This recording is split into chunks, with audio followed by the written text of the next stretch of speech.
Hey there. Good afternoon. Thank you for joining us in the breakout session. My name is Sadhu Johnston, and I'll be your moderator today. I would like to start by acknowledging that I'm speaking to you from the traditional territories of the Klahoose, Klamath, and Hamulko nations. So thanks for being a part of this conversation today. While the purpose economy is emerging in an informal way in various parts of the world, and you've been hearing about that over the last day and a half, it will really grow and take off if government policymakers take concerted efforts to enable the way for businesses to make this transition. Globally, governments spend about $13 trillion per year purchasing goods. Imagine if we could fully harness that purchasing power to help businesses transition to social purpose businesses. As you'll hear today, governments have been learning and taking steps forward and are planning further actions. We now have an opportunity to build on those experiences and to scale it up. And that's what we're here today to talk about. We have some great folks to contribute to the conversation. I'd like to introduce our panelists. Firstly, Mary Claire Zach is the Managing Director for Social Policy and Projects at the City of Vancouver, and we've had the opportunity to work closely together over the years. Mary Claire, you can come on up to the stage. Greg Graves is the manager for Horizontal Policy, the Horizontal Policy Unit with Employment and Social Development Canada with the federal government. Welcome, Greg. Thanks for joining us. Carol Ann Hilton is the CEO and founder for the Indigenomics Institute and the Global Center for Indigenomics. If you could join us here on the stage. Thanks for joining us. And Sarah Bassey is...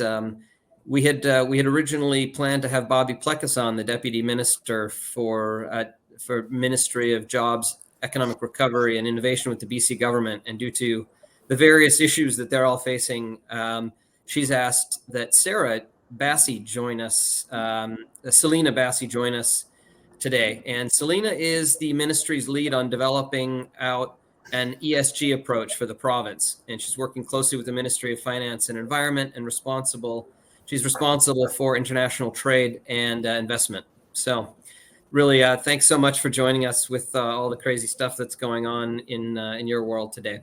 So in the chat, you should be seeing a draft set of policy options that has been developed by the Social Purpose Institute over the last 6 or 8 months. And many of you have probably been consulted on those as they've been developed. They're a draft set of policy options for local, provincial, and federal governments to advance and accelerate social purpose in business. And we're going to, during the breakout, after we hear from our panelists, we're going to be discussing those. So if you have a chance, pull them up and take a browse through those. We're going to be really looking for your input on the actions that are outlined in there for the different levels of government. So we're going to engage in a discussion on the role of municipal, provincial, federal, and Indigenous governments to accelerate social purpose. And we're going to start by having brief remarks from each of our panelists.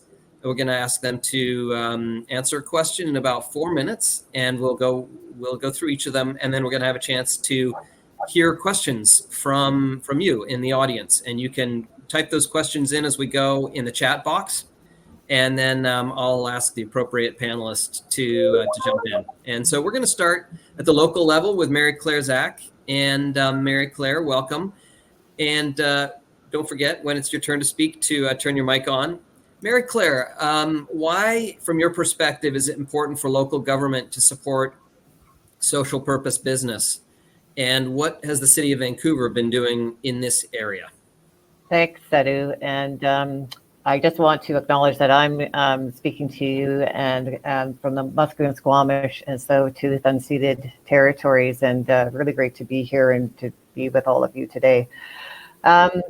To respond to your first question, it's really important for many reasons, but fundamentally it's important because social purpose business can help build a stronger and more resilient economic, social, and ecological fabric in society, which we really need. If you consider what's happening right now with the flooding, heat domes in the summer, 18 months of a pandemic, 4 years of a drug poisoning crisis, right?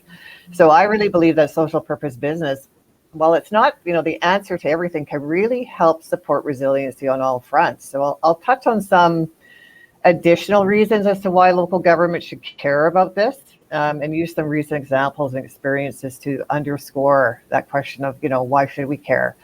Including what I see as foundational, and that's that local government, through social purpose, can have stronger relationships that then lead to successful partnerships. And some of the other reasons are, yes, leaning in on social purpose will help meet government objectives. It'll generate meaningful work and employment, attract talent, and really importantly, advance our reconciliation and equity goals as well.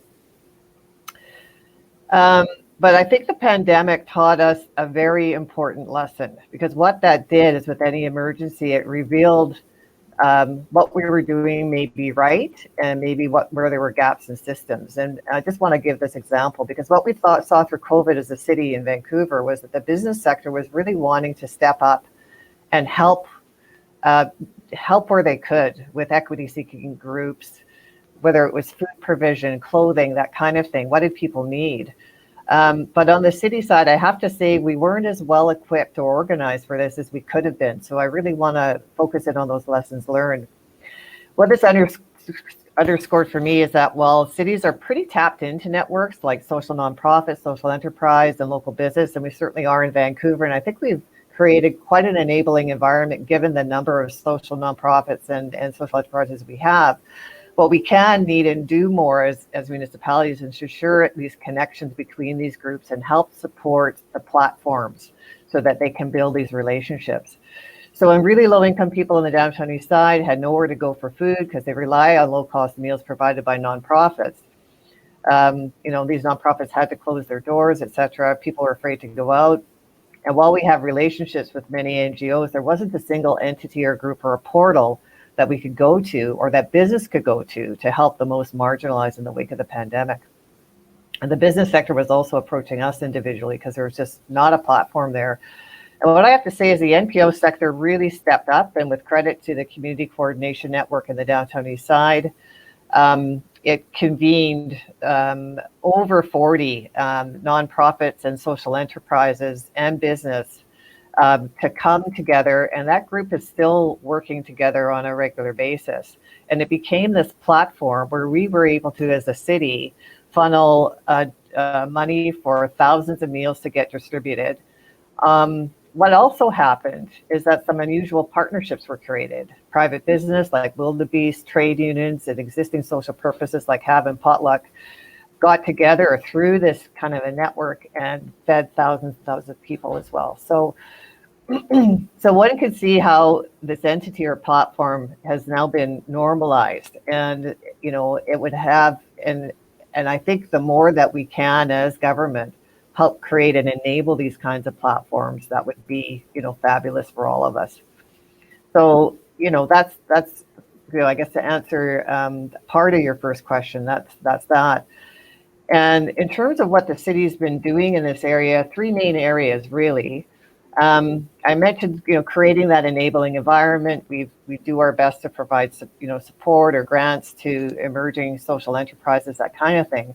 But the three main things are convening, raising awareness, and really using our city tools and policy levers. And one of the things around convening that we did is that the city worked with the United Way Social Purpose Institute through a memorandum of understanding and articulated our joint interest in social purpose business. And through this, the city manager at the time, happened to be used to do, convene meetings with key businesses in Vancouver to begin dialogues on social purpose.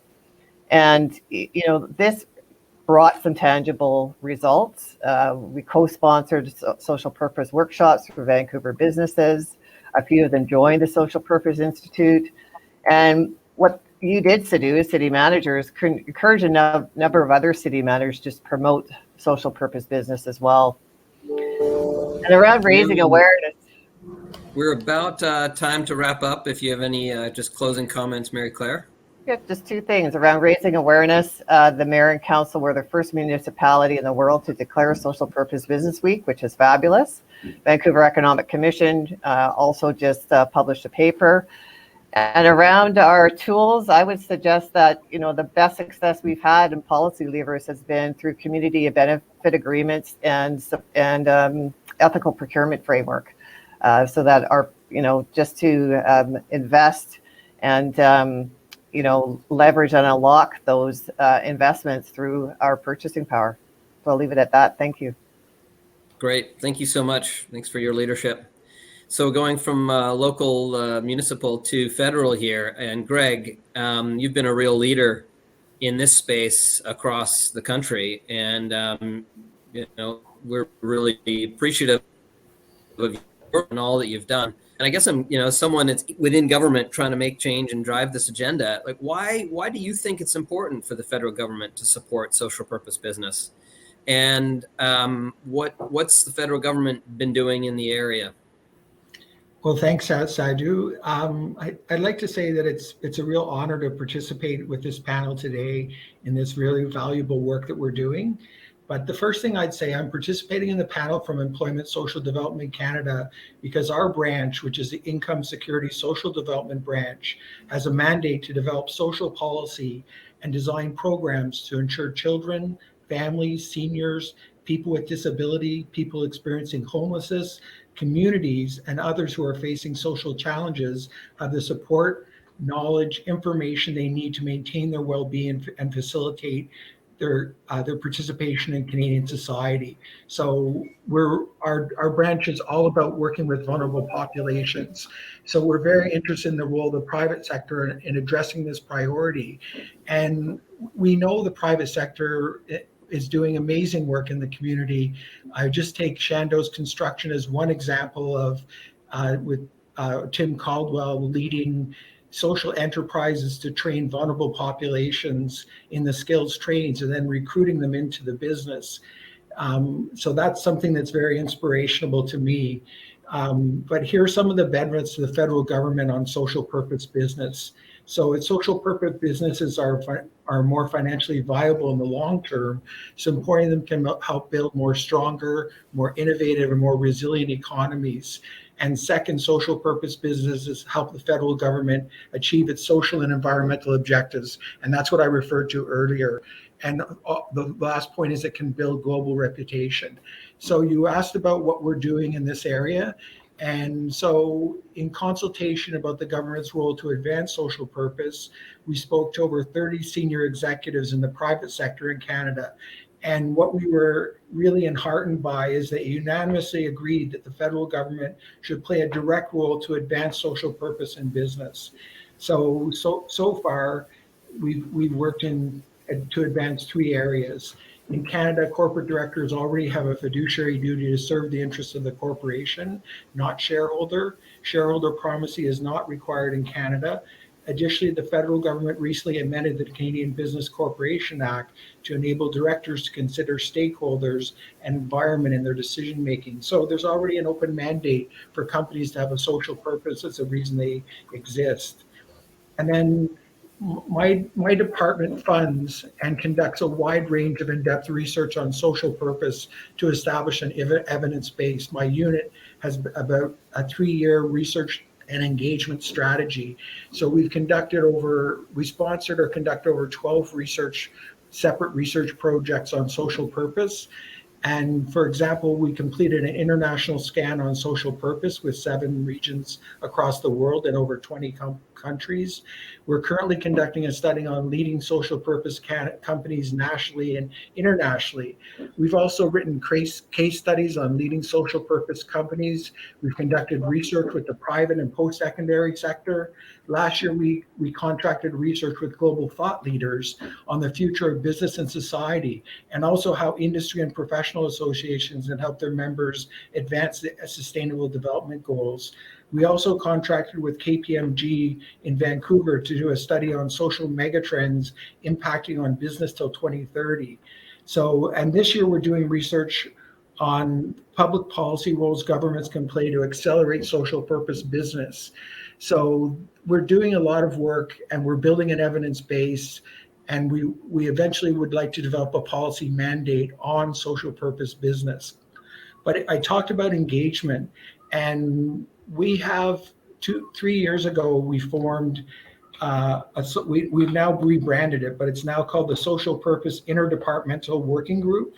We have 11 federal departments that are part of this group and 4 Crown corporations: Global Affairs, Industry Science Economic Development, Public Service Procurement Canada, and several others. And it's really heartening to see that social purpose is an active within the federal family. And what we're doing in the working group is we're looking at innovative practices, looking at best practices. We're trying to build capacity to instill social purpose business within the federal government. And we've had very active participation in this group over the last 3 years. Great. Thank you so much. Just right on time. Thanks very much, Greg. Thanks for your leadership. It's neat to see the contrast, but so much activity at the local level and the federal level. So that's great. Thank you so much. Okay, we're moving on to Selena with the province, and really, again, I want to say thank you for joining, given all the various issues that you and your ministry are dealing with today in the last few days. So it means a lot to us that you are able to participate. I guess it sounds like you're kind of leading the file at the provincial level here in exploring these options. And so I guess the question on my mind, what are the early steps that the BC government is taking to encourage environmental and social progress in business and industry? And as a part of that, why would a provincial government want to have social purpose business operating in its jurisdiction? And how do you see the file moving forward as you're progressing that work? Over to you.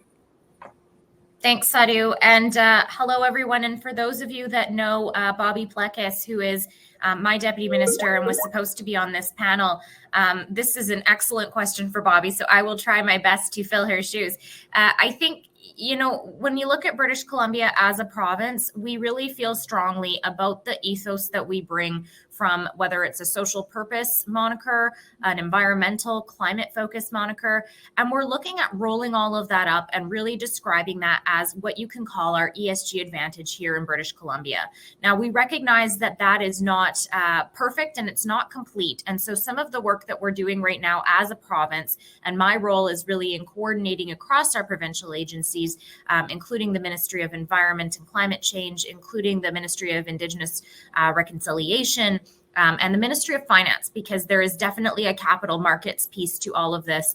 So I think it's really building on what we've done as a province over the past decade and a half, working collaboratively with other levels of government. But just to recap, of course, from an environmental standpoint, British Columbia was the first jurisdiction in North America to implement a carbon tax, which was really ahead of its time. British Columbia was, really an advocate province for fair wages. During COVID, we were very leading on the political side of things in terms of advocating for things like paid sick leave and fairness and addressing those inequitable gaps that COVID did expose. Of course, we were the first jurisdiction to implement the United Nations Rights of Indigenous Peoples in our legislation and implement that into law. And we generally have a fair wage, fair labor type of ethos here. And that, I think, we're looking at how do we communicate that to the rest of the world, as this is what it's like to be in British Columbia. And we know there are so many different frameworks. There's the UN Sustainable Development Goals. There's increasing schools of thought around corporate social responsibility. And then there's the ESG reporting frameworks that are certainly starting to take shape and looking at standardizing how you measure and report out on those things. So I think, part of my role is not only implementing economic policy around this, but also looking at, how do you monetize it and make it make sense for companies that do need to turn profit. And so that's part of the work that we're looking to dig into. But we really think that with the climate leadership, the social leadership, and our, really good framework of implementing reconciliation efforts, and I'm very interested to hear from other panelists on this, that puts us in a strong base. We do think we're different than other jurisdictions here in British Columbia because of the leadership that we've exemplified so far. So that's just a little bit about what we are doing and where we are going.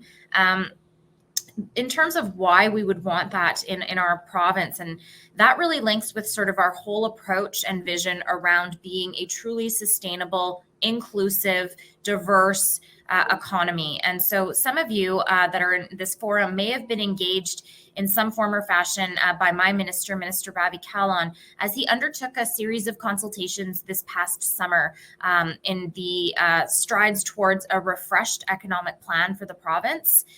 In response to the COVID-19 pandemic, government did have a $1.5 billion economic recovery plan, which was known as Stronger BC. And soon what Minister Callon will release is a renewed vision for a truly sustainable, innovative, and inclusive economy. Those are the three pillars. And so it's very much intertwined with everything that we do here in government. All of the policy decisions, procurement, everything is being seen through the lens of those three pillars, which we really do think is unique. So by having more businesses in our jurisdiction that are focused on social purpose, first off, if those are British Columbia-based businesses that are able to scale, why we want those in our jurisdiction is because that really helps leverage our brand. And then it draws in the type of investment that we want to have here, the type of investment that is going to be aligned with our vision for the economy, the type of investment that doesn't compound affordability issues, that doesn't create us, we're not a race to the bottom jurisdiction. We're not a low-cost host jurisdiction. And in some circles, that's seen as a competitive disadvantage. We think that's our advantage.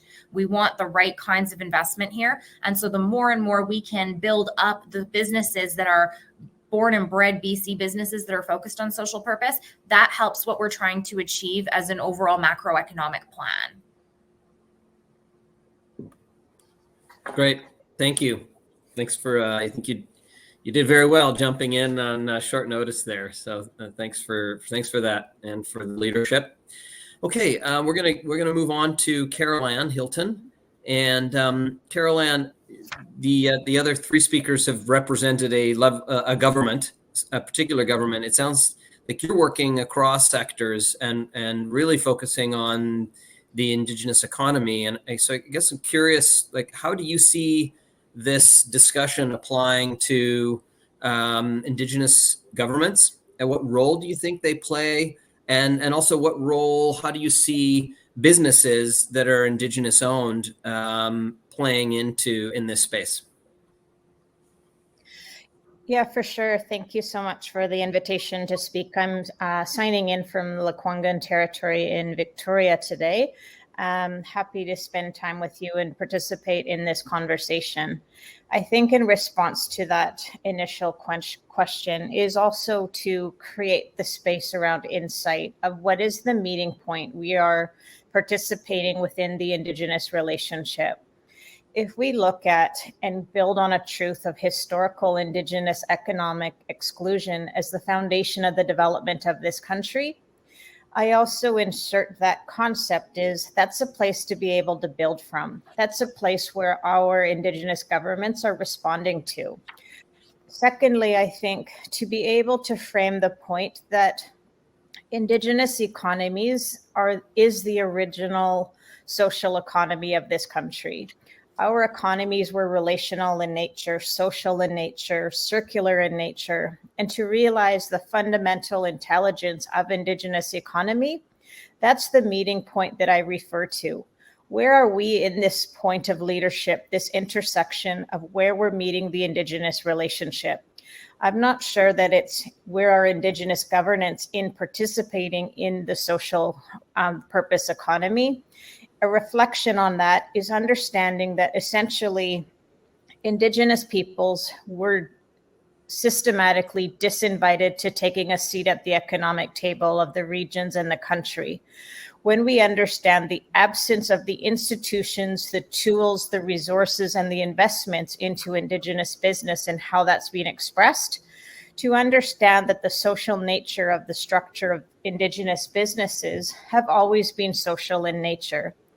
I look to an example I heard earlier of Tim Caldwell, Chando's construction of the social constructs being built into not only the company, but expressing that within the sector.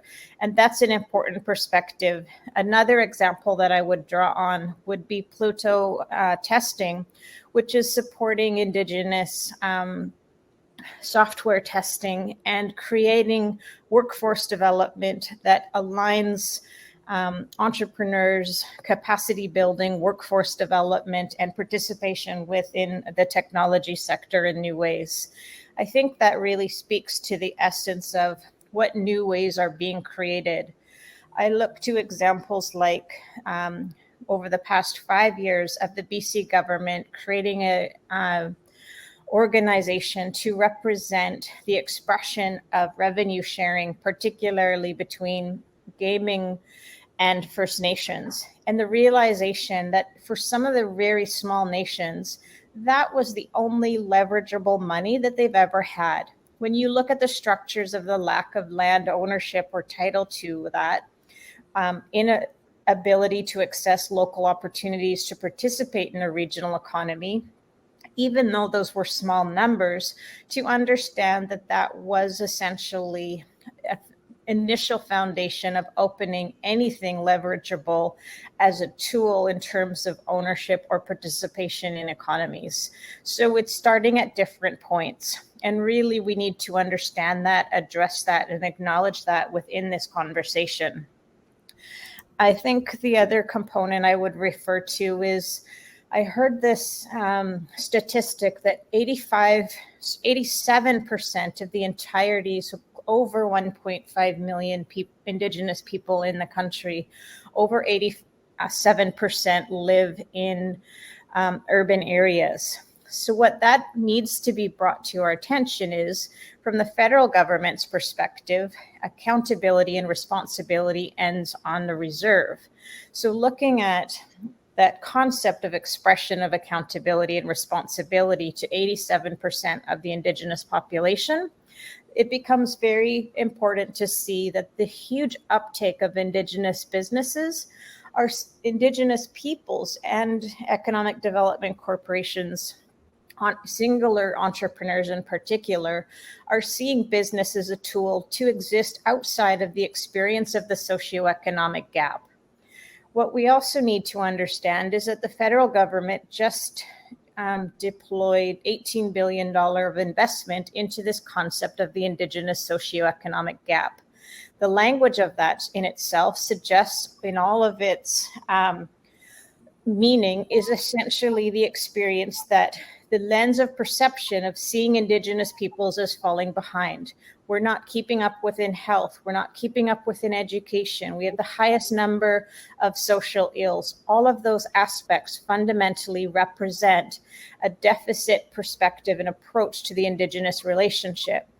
When we move towards tangible tools like procurement, policy, looking at reconciliation action planning, and environment of the United Nations Declaration on Rights of the Indigenous People, to actually understand that and place into Canadian consciousness the expression of the reality of the emerging $100 billion Indigenous economy, that's the place of innovation. And it's not necessarily how Indigenous governance are responding to the purpose economy. It's how business is responding to a new environment of reconciliation, a shifting legal and business environment in terms of the United Nations rights on the Declaration of Indigenous People, and essentially creating the pathways, tools, and resources of convening those within our economic relationship to shape meaning and a collective future going forward. Thank you. Okay, great. Thank you. Okay, so we've kind of gotten a sense of what's happening in the space, and I want to put all of the panelists their imagination caps on and think about, like, this movement is taking off. This conference, this gathering is really one of the first kind of manifestations of that in Canada. Imagine we're in 2030 and we're looking backwards, and things have really taken off, and the space has grown. Thousands of businesses are involved. What and it's there's so many crises day to day that we're dealing with, the opioid crisis and these floods and fires and COVID. And so I guess it's like, imagine we've come out of that and we're stronger because of it. And we're stronger as a community, and businesses have really stepped up. What do you think each of your in each of your areas you would have done. What would municipal governments have done to help grow this? What would the provincial governments have done? What would First Nations have done? Federal governments? So each of you 4 minutes to outline kind of in a retrospective with your thinking caps, your imagination caps on, what will you have seen happen in your area? And maybe we'll go in the same order. Mary Claire, if you want to go first. Sure. Few things. I think there are many that I could imagine, but one thing I would imagine is that, social purpose strategies are adopted by mayor and councils across the region, and across BC and across the country. But and the Lower Mainland region also has a regional strategy on social purpose business, because as Vancouver is one city among a whole collection, a whole network of others as well. And that we actually also have that kind of dialogue that we need to be having, and perhaps MOUs with our local First Nations, the Musqueam, Squamish, and Tsleil-Waututh, and others on social purpose business, and that we have opportunities to convene, both do research around what the gaps are, but also to convene businesses from underrepresented groups, and that these are no longer underrepresented groups, right? So that we have Indigenous businesses that are a part of our regular procurement at the city. So I'm just going to give you an example of something that's happening right now, is that we're working with Indigenous matriarchs to help guide a building, the creation of a building for Indigenous women and families. And this is not just about a vision for the building. It's also guiding what's the procurement going to be, who's going to build it, who's going to be hired, and doing it in as a decolonized way as possible. So I'm hoping that those kind of innovations that we see today are going to lend themselves to common practice in 2030. Okay, that's it. I'll pass it on to the next person. Okay, great. Thanks. That's a great project. It's nice to hear that it's moving forward. Thanks, Mary Claire. Okay, Greg, looking backwards from 2030, what do you see? I mean, you outlined a ton of research that's going on. You outlined many of your partners across the federal government that are learning about this and seem really enthusiastic and engaged, which is absolutely critical. What do you think will have been successful by 2030 looking backwards here? Well, I'd just like to say that I'm abundantly optimistic about the future. I have a team of policy analysts, and we're dedicated to these issues every day. But it's too early in the policy process to know what the federal government could commit to doing. As mentioned earlier, my unit conducted research with Coral Strandberg Consulting. We co-led research with 32 private sector companies, and we spoke with mainly senior executives. The first thing we heard when we did this work is that CSR is an outdated term. So the private sector is moving beyond philanthropy and skills-based volunteering to more advanced partnering. And companies are becoming more sophisticated in advancing social purpose with multi-year agreements with not-for-profit organizations to address the needs of vulnerable populations in the community. So overall, the federal government could help facilitate this process. So when we spoke to the private sector, they identified a range of initiatives that the federal government could undertake by adopting measures to enable and accelerate social purpose business. So just some examples over the next decades, things we could do. We could expect companies to have a purpose and report annually on their programs. We could also, the federal government could offer incentives such as recognition programs or tax incentives. We could build social purpose into government social procurement systems. We could embed social purpose into business support programs, regional agencies, the Export Development Bank of Canada, the Business Development Bank of Canada. We could also promote social purpose business in multilateral fora. We heard too from the private sector that an advisory committee to shape the future direction of social purpose among the private, public, and academic experts would be a good vehicle to advance social purpose. And we already have a social innovation, social finance strategy with a co-creation committee that set up a number of initiatives that have been implemented over the last 5 years.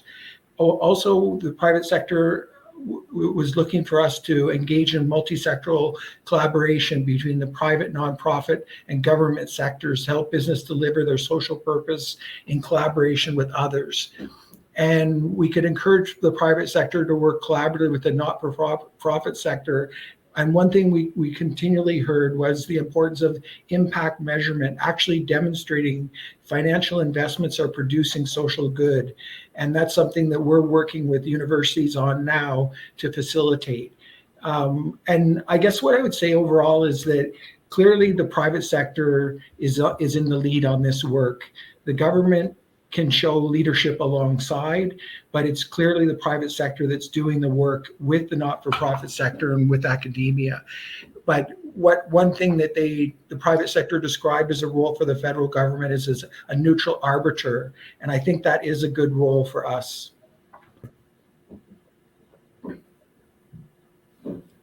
Great, thanks. That's great to and interesting to hear kind of the variety of ways that social purpose business could manifest itself in the way that the federal government works. So thanks for that.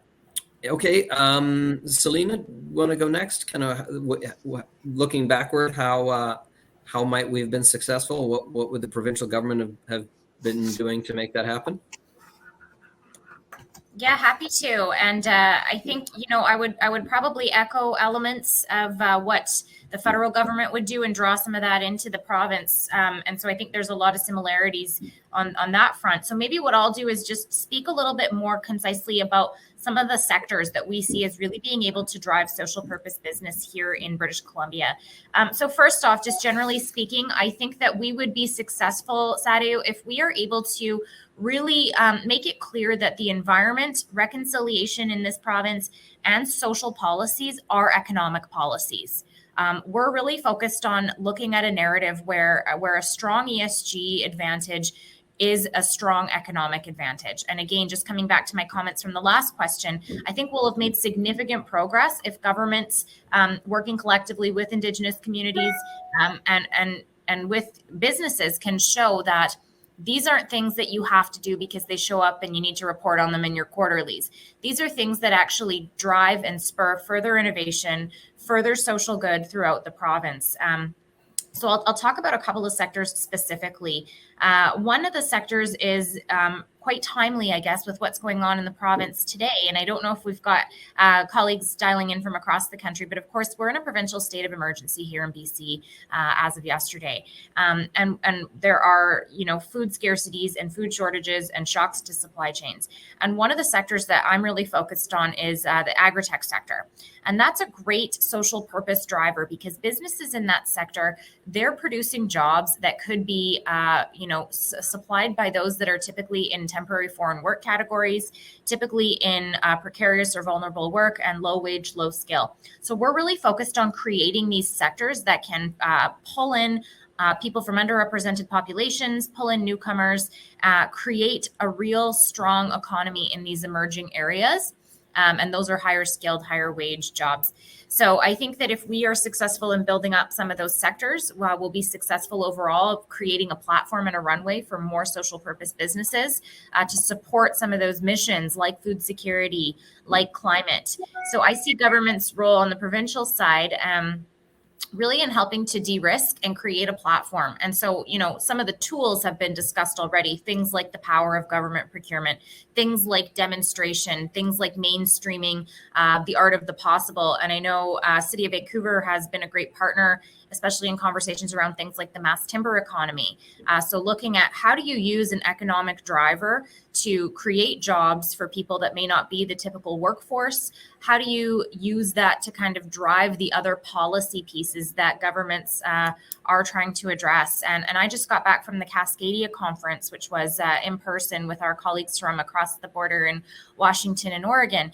And this is really, we've got a lot of potential in this region just because of the way that we think, act, and do to really drive some of this. So I think looking back to 2030, we'll be successful if some of these strong sectors are creating those employment opportunities. And if we are able to crack that code that I spoke about in my last response about how do you make this an economic advantage versus, either at the detriment of your profits or something that is an afterthought. So really leading with that social purpose mindset, leading with the SDGs, leading with reconciliation and our commitments to climate, and having that is how we talk about and how we see businesses operating in this province. So there's a whole lot that needs to be done, and behind that, incentives, demonstrations, frameworks, reporting. But from a vision standpoint, I think that's how we would be successful is from a provincial standpoint. Thanks. Great. Appreciate having kind of some concrete examples there too. It's like some of this seems really theoretical at times. So it's helpful to kind of get a sense of, well, for our sectors in BC, what does this actually mean? And traditionally, where there's a lot of resource extraction in BC, and a lot of the economy is based on that. And so it's like, how do we figure out how to evolve that? Mass timber, I think, is a really good example of that. Rather than just exporting raw logs, they can be processed and made here into amazing building materials that are really beautiful and create local jobs and are really great from a carbon perspective. And so there's a solution that meets so many objectives. So thanks for kind of bringing that to life in a very specific example. Okay, great. Caroline, would you like to jump in on the question? Yeah, for sure. Thank you. I think by 2030, we can expect that the $100 billion Indigenous economy is operationalized and actualized. And to understand that, we need to be building our response now to that. The concept of Indigenomics is essentially modern Indigenous economic design. And what is important to pay attention to is where are the elements of that design that we're seeing.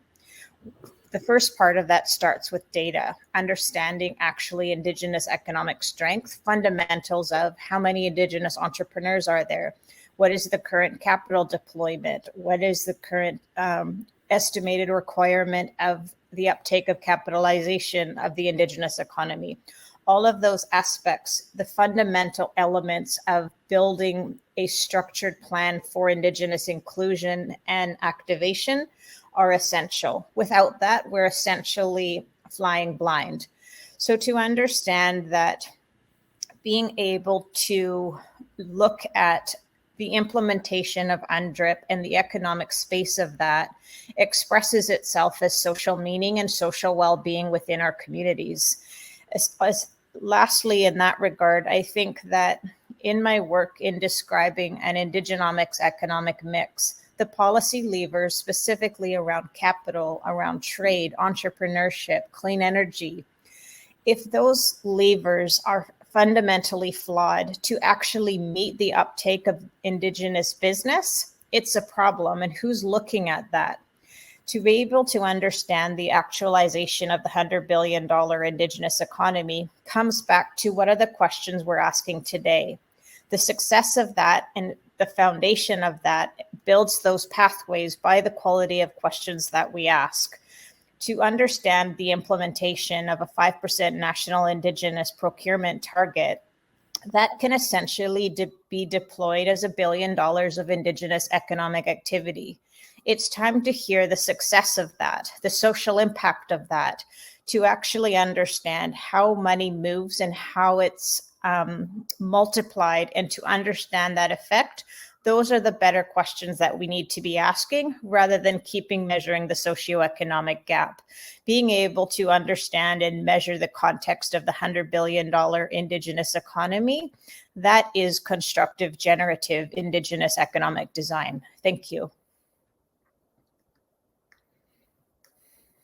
Thanks. We've got a couple minutes here before the breakouts, and I guess I just I want to dig in a little bit, Caroline, on some of the comments that you made, and it's the a lot of the activity. I mean, certainly seeing a lot of our First Nations really taking proactive stances on economic development and being really innovative. And you as you outlined, many of the vast, I guess 80+% of Indigenous folks are living in cities. And so I guess I'm curious, how do you see those two tying together? Like how will, you got the federal, provincial, and municipal governments here. How do we support the growth and of the Indigenous economy in urban communities where there may not be a First Nation, maybe folks that are there starting businesses or leading them are from all over the country. Like, how do you see that the innovation coming out of urban Indigenous communities playing a role in the Indigenous economy? Yeah, for sure. I think we need to get over the language of the federal government of on reserve and off reserve and the limitations of the definitions of that. We need to get over that. When we understand the limitations even of Indian Act itself and how that expresses as the economic regression of Indigenous people, as long as we define Indigenous peoples within that context, we're going to meet up and bump against the assumptions and not responsible, who's responsible, for responsible. And I think it's in that quagmire that the lack of action and the expression of the status quo is allowed. When we establish places of innovation and accountability, to look at the concepts of the emerging tools of reconciliation action planning and to actually be accountable for those results, that it's not something you would like to have, or to be able to describe specific outcomes in the relationship that have a balance between social and economic. That's where we'll see that success. Thank you. Thanks. There's a lot to talk about there, and I hope we get a chance to come back to it. I've got a couple questions on the chat here that I wanted to jump into. Mary Claire, one of the questions in the chat relates to community benefit agreements, and you mentioned them briefly, and I think it kind of ties into what Carol Ann was just talking about. And I guess there's been a lot of success in Vancouver around community benefit agreements. I remember we passed the policy there a few years ago. Mm-hmm. I guess the question here is, what is the future of community benefit agreements in the city of Vancouver? Will the agreements be adapted to serve social purpose goals going forward? And so maybe just a minute on community benefit agreements. Sure, happy Maybe to talk. For folks that aren't familiar with them, you could just outline what they are. Yeah, so the community benefit agreement policy in Vancouver right now is really targeted towards a large development over a certain number of square feet. And, I think the future of that is the idea of taking a review of that and looking harder into social purpose would probably be really beneficial, because that review is actually coming up over the next year. We do require developers to hire from diverse populations, from groups who are not typically getting jobs, and we also require them to purchase locally. But there's probably more that we can do. So it's something that we can look at in the year to come, for sure.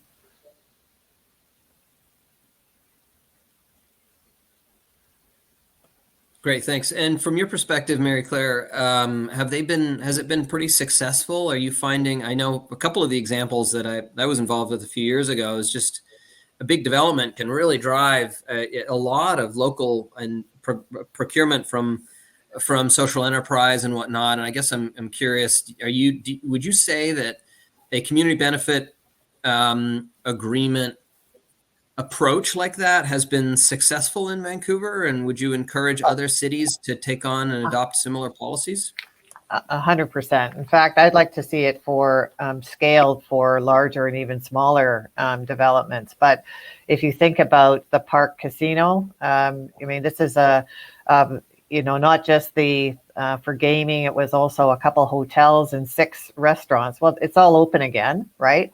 So that meant that they had to hire people, and give them decent jobs and the training and the supports that they needed and that kind of thing from low income and diverse communities. And it was really, really successful, right? And St. Paul's Hospital is our next big one. Again, through the construction, through the of that, we're going to see like a lot of hiring that we wouldn't have otherwise seen, as well as procurement, right? So that's why I mentioned, in terms of our policy and approach, we have to make sure that it's regional, because we can only procure so much in Vancouver. So taking a regional approach to a lot of this work is going to be to our benefit as well.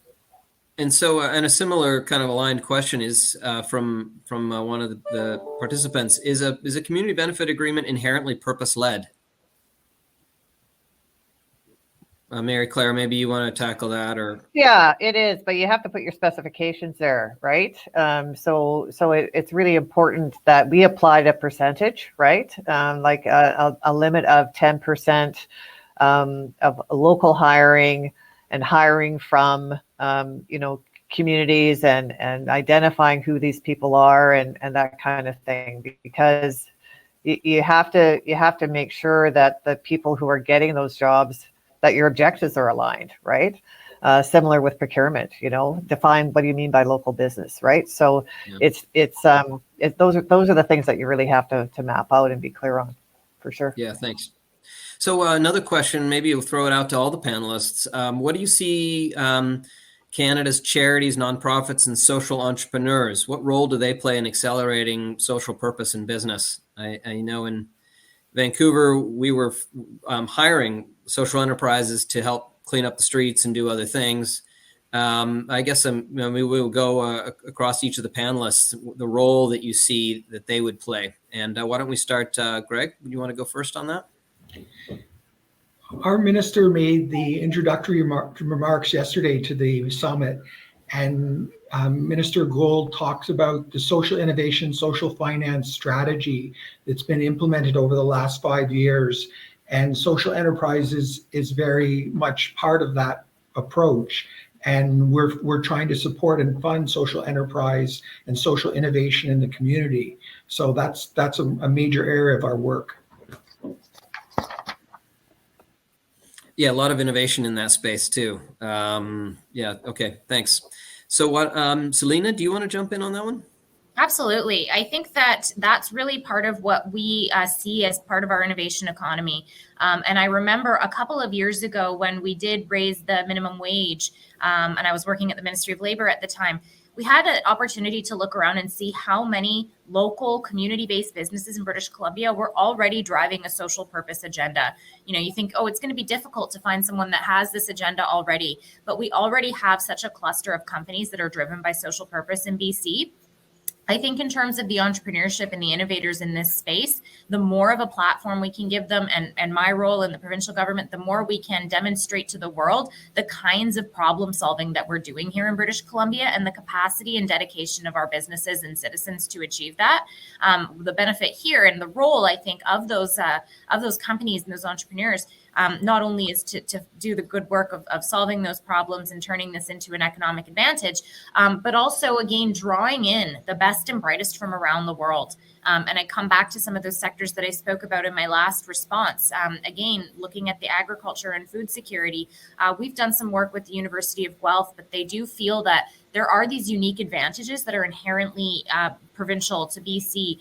And that makes people want to be here and makes people want to be part of solving that solution. I think that's quite Canadian. You can say it's Cascadian, you can say it's Vancouver, but we have these pockets that have this incredible entrepreneurship that is really focused on solving the problems of our time. And I think there's just such a role for those businesses and those small, medium-sized enterprises to be the leaders of that change.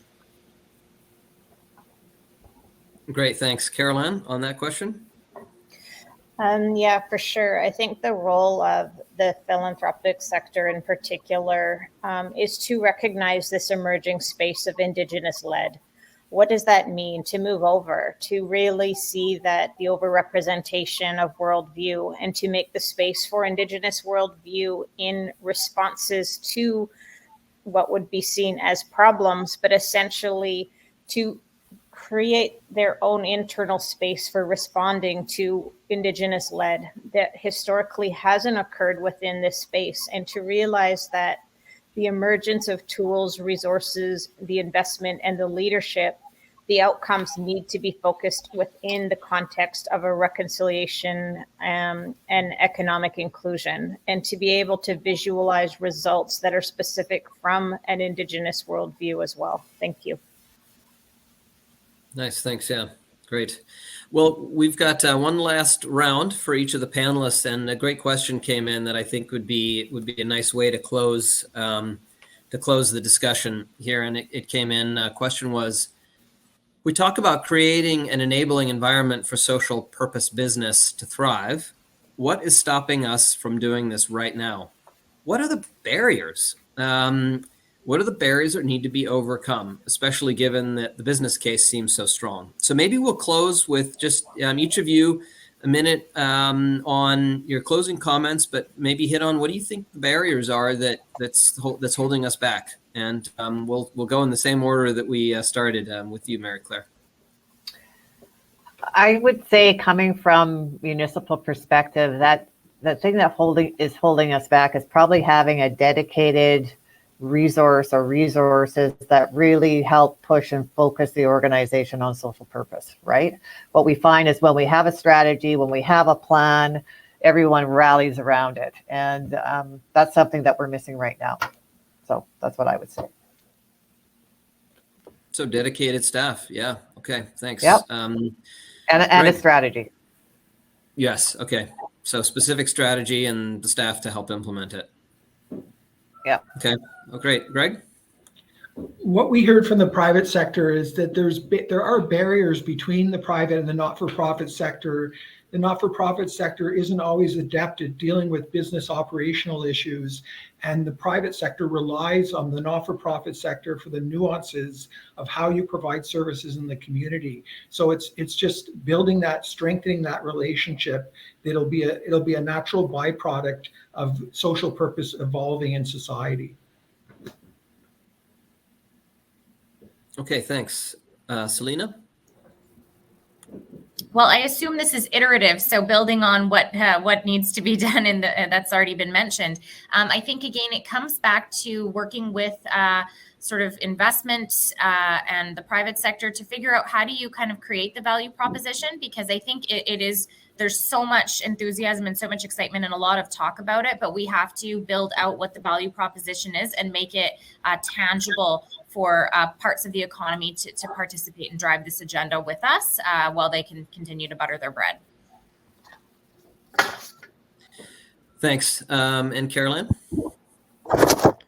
I think one of the challenges is understanding and the leadership of conversations, not just within government, but across the corporate relationship and the private sector, to essentially understand the emergence of UNDRIP and its economic implications. I think the business case for Indigenous economic growth and strength, the lack of structures of Indigenous economic inclusion, being able to understand policy requirements for Indigenous economic inclusion, and then lastly would be leadership positions around implementation of the Truth and Reconciliation calls to action implementation. Thank you. Thanks. That's kind of a sobering way to end the conversation. There's a lot of enthusiasm and a lot of momentum, and there are real barriers from resources to mindsets. So thanks for that. It sounds like we collectively, as panelists here and the participants, we have a lot of work to do ahead of us, and clearly a lot of opportunity. And that, I guess, is the exciting part of this. Yeah. I mean, as Selena was saying, this is good for business and makes us more competitive as communities, but makes us more resilient and our businesses more successful. So no reason not to proceed. So I really want to thank each of the panelists for the time you put into the session today and your preparation, thoughtful comments, and for your leadership in what each of you are doing. Each of you are pioneers and are leading in the space. And as someone that cares about the future of our planet and our species on the planet, thank you for your leadership. It's going to take all of us stepping up. So thanks so much to each of you. Now we're going to, and I really want to thank Coro as well, and the organizers of this conference. It's great that this dialogue is happening. So thank you to them as well.